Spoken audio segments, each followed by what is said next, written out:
Hi, this is drewcifer. Um, I want to talk about the Pulse nightclub in Orlando and the shooting. My heart goes out to the victim's family, uh, all 50 of those people that were senselessly killed unnecessarily. Um, Words can't even express what I feel. I grieve for your loss. Um, these are the same people I'm quite sure that have supported me when I hosted open mics at Guinevere's downtown at the coffee shop there when I lived in Orlando and the AKA Lounge. Um, I've gotten a tremendous amount of support from the gay community there. And I'd like to thank them. Even when I was on stage and maybe in one of my raps or rhymes or poems, I would say the word faggot or gay. Um, Not in a malicious way, but they understood it, that it was poetical.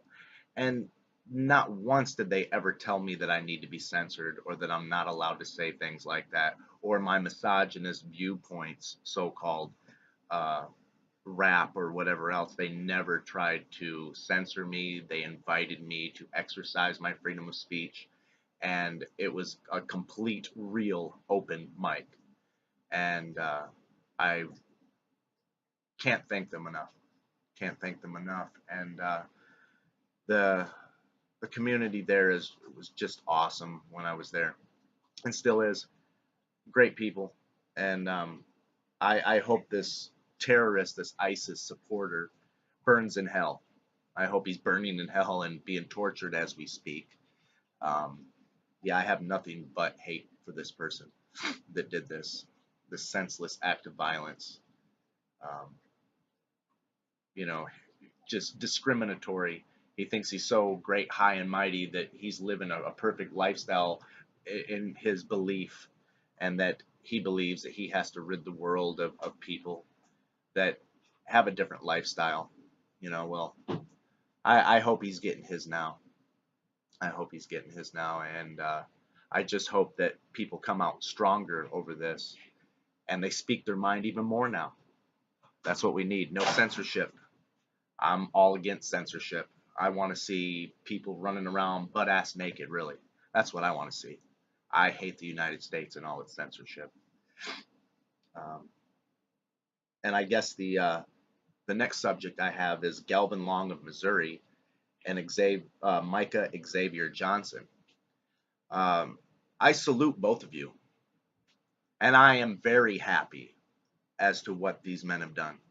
Um, People can hate me all they want, but I'm going to tell you that these soldiers went over to Afghanistan, Saudi Arabia, and fought for this country and took orders from this piece of shit government that we live under that stops me from getting a passport and everything else um, due to child support. They're the ones that oppress me. And they took orders from this piece of shit government. And then they come back and they took an oath to defend this country against all enemies, foreign and domestic. And when they get over here, they find domestic enemies called the police fucking department. Well, I salute them because they saw the problem and they fixed it. I thank you, Galvin Long of Missouri, for your contribution to this country. And I thank Micah Xavier Johnson for your contribution to this country, for defending poor people like myself. And this is for, they did this because they're tired of the oppression.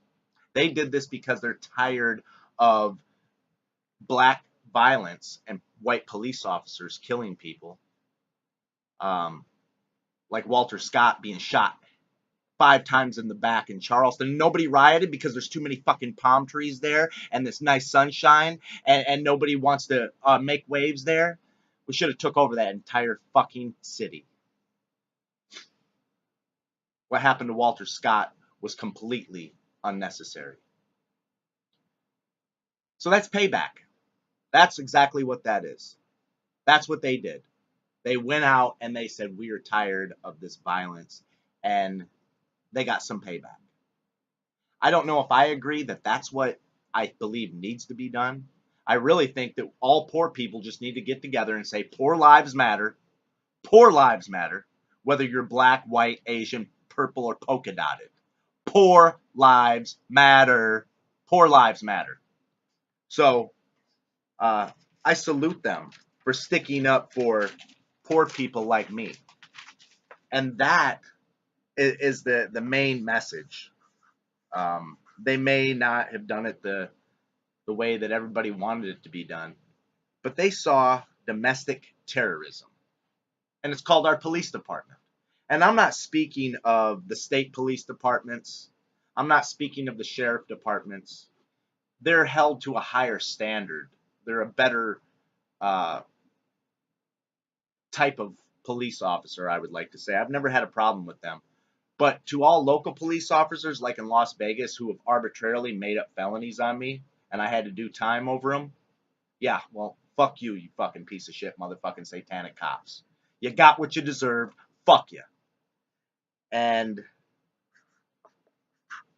in Charleston, when cops, local cops, once again of North Charleston, arbitrarily made up felonies on me, yeah, fuck you, motherfuckers. That's what you get. I really believe that we all need to take out our cell phones and film these cops and make it so that they can't make up shit on us. They're supposed to be wearing live feed cameras and all this, but they're not live feed. They don't go to the internet land. We all need to have live feed cameras. And we need to stomp out these fucking piece of shit satanic fucking soldiers called the police department. Um, I would like more transparency. And if they continue to abuse people, then that's what happens.